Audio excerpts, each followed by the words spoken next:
Oke, assalamualaikum warahmatullahi wabarakatuh. Hari ini terpaksalah buat wiring, buat kita terpaksa repair mesin basuh sebab tikus gigit. Jadi sebagai suami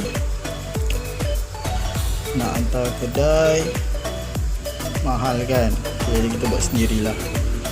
InsyaAllah mudah-mudahan elok. Balik sore isyak terus dia hadap mesin. Kain penuh penuh mesin basuh tak siap. Mesin basuh tak siap baru rosak, tikus gigit. Tikus gigit, nampak tu, tikus gigit. Jadi repair lah sendiri kan. Ya Allah, mudahkan urusan kami ya Allah.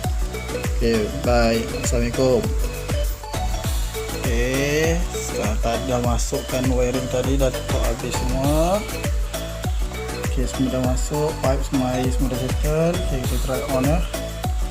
Cakap tengok boleh tak, insyaAllah minta boleh.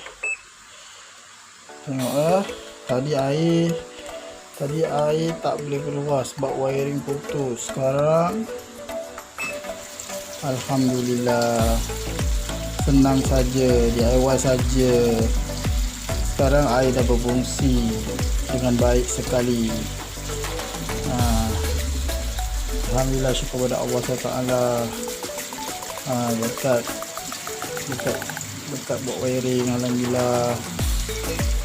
Karena tak payah tak kedai, tak payah sewa halak, angkat mesin. Kita settle sendiri, slow insyaAllah. Okay. Terima kasih kerana menonton.